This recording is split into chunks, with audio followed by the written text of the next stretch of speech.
Friends, good morning. Wonderful to be with you this morning. As we draw ever closer to the Feast of the Lord's Nativity on Christmas, the church in her readings, I don't want to even say stubbornly, but she just insists that we just soak in this mystery. We just keep revolving around, swirling around the mystery of the incarnation, the text the church keeps giving us. It's like, no, don't move on yet. Just linger here, stay with this. There's too much to take in.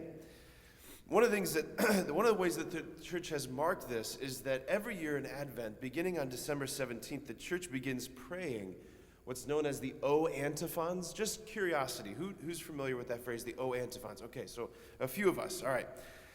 Antiphon is the little verse, right, you pray at the beginning of Mass, entrance antiphon. It's usually a little scriptural refrain that gets repeated.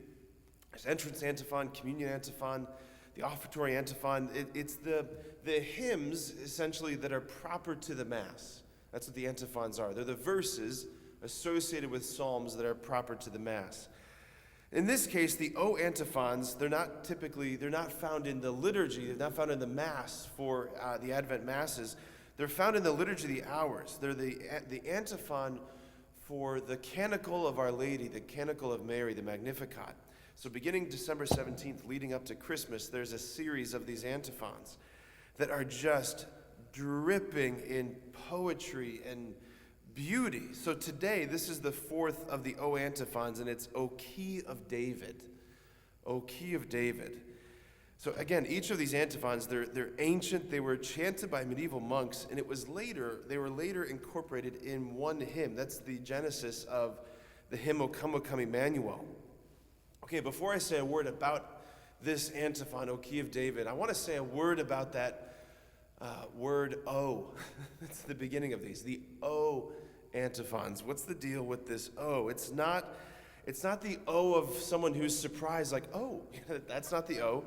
Nor is it the O of, like a posh British aristocrat's disgust, like, oh, that's not it either, right? It's also, it's not Kevin Branagh on stage bringing Hamlet to life. That's not the O. It's more like the O of Bruce Springsteen. It's the O of Benson Boone. It's the O of Bono in concert. It's the O of Bear Reinhardt from Need to Breathe.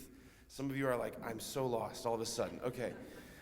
It's the O that you hear, especially in these artists, when they crack their hearts open and just let a note wail. That's what this is. It's the O of Isaiah when he says, oh, that you would rend the heavens and come down. Or it's the O of Jesus when he's speaking to the Syrophoenician woman who, more than anybody, has extraordinary faith. He says, oh, woman, you of so much faith.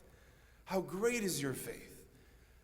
It's this explosive, powerful thing of the heart. It's desperate, longing, aching, stretching. We're begging God to do something. Right? So, O Key of David, right here it is. O Key of David and scepter of the house of Israel.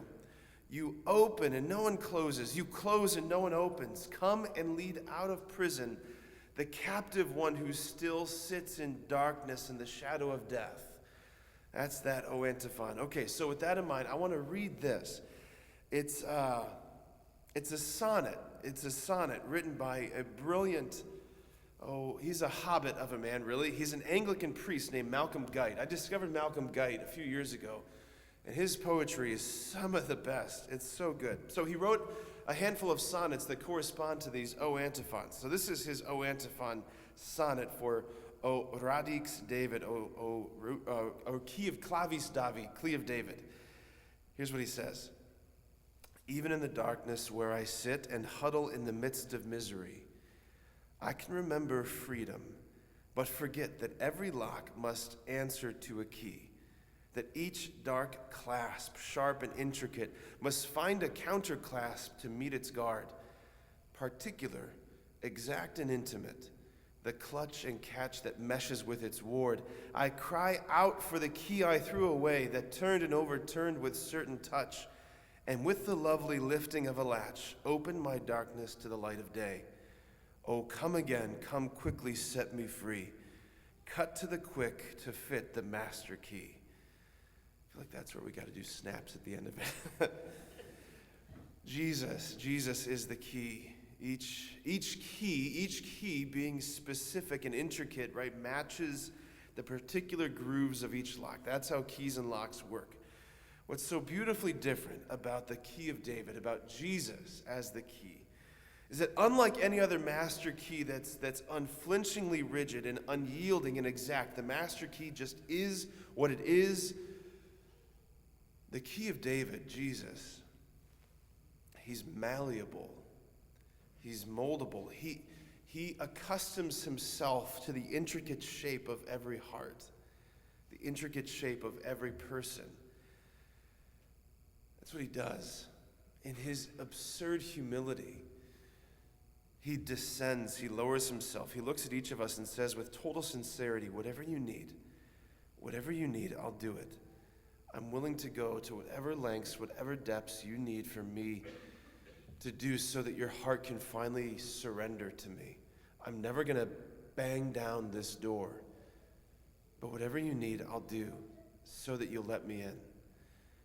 It's the key of David. It's the key of David. Amen.